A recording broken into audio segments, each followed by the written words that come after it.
You know what has been really impactful for me as I've been healing is coming to the realization that just because I had people pleaser tendencies does not mean it was my fault that someone chose to abuse me. A lot of times, as people pleasers, when we start to learn what it looks like to hold people accountable, we also start to hold ourselves more accountable. And we start to blame ourselves for things that were completely and totally out of our control. I blame myself for all the times that I didn't know how to say no, all the times that I didn't foresee that something was going to end up badly, all the times I trusted people when I told them, don't do this again, and then they did it again, and all the times I accepted apologies. And it happened in more instances in my life than I could probably remember. But I blamed myself that because I had poor boundaries, this is why this is what was happening to me.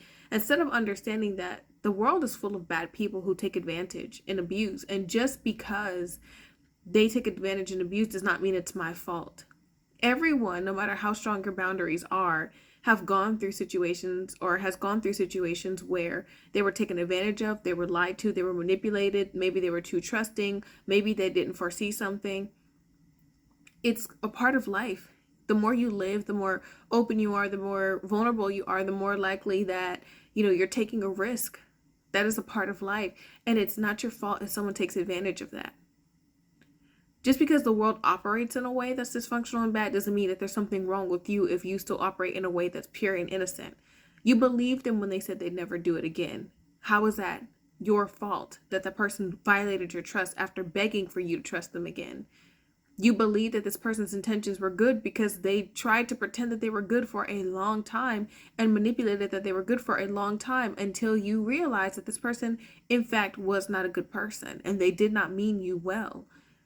How is it your fault that you fell for their trick, the trick that they were playing, that they're manipulating? The whole intention of it was to manipulate you.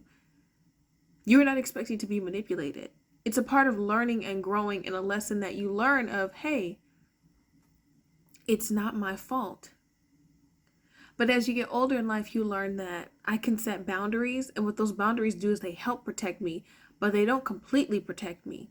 I still may get hurt. I still may be manipulated and deceived. But the biggest lesson of all is learning that it's not my fault when these things happen to me.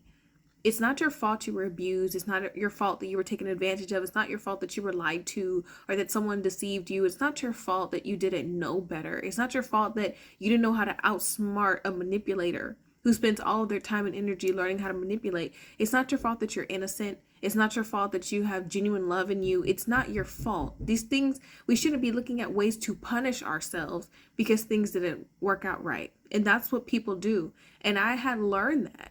Just this moment, like maybe 20 minutes ago, I was triggered by something of thinking about a situation that happened to me when I was out of my first year of college. And I started thinking about how there was a situation where someone took advantage of my boundaries and or not knowing how to properly set them, and my logic and thinking about your logic was so stupid. Like, why would you think that giving the person what they wanted was going to take them off of pressuring you? Why would you give in to someone pressuring you to something that you didn't want to do or compromise yourself? Like, who would do that? That logic was dumb. Dominic, what was wrong with you? I started beating myself up, and then I started saying, you didn't know better. You didn't know at the time. You thought you were doing the safest thing for you. Now that you look back, you recognize that it was not the safest thing for you. And you knew that, but you didn't know what was the safe option. You didn't know. You trusted them. You trusted that when they said they were a good person, they wouldn't hurt you. You trusted them. You believed them when they said that they wouldn't do anything to hurt you again. You believed them when they said sorry. How was that your fault? Why are you beating yourself up because somebody else lied to you and deceived you? And I think people who have gone through abuse, we do that to ourselves.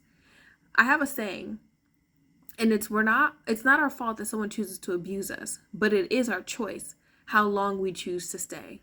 And as long as at the end of the day you learn your lesson, no matter how long that takes you, for some people that's going to take them years and years to learn that lesson before they walk away and say, I'm valuable within myself. I'm worthy within myself. This is why this channel is called This Girl's Worth, because I am myself learning what my worth is.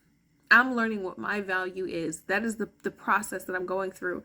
Until you learn that you're good enough on your own, you will spend time beating yourself up for things that were never your fault and were never in your control in the first place. So I just want to say that to somebody who's having a hard time healing because they're looking at what mistakes they made and they wish they can go back and control or change circumstances. You did the best you could at that time. You did what you could with the knowledge you had at the time, or what you thought was the safest choice, or what you could manage at that time. That's what you thought was the best option for you.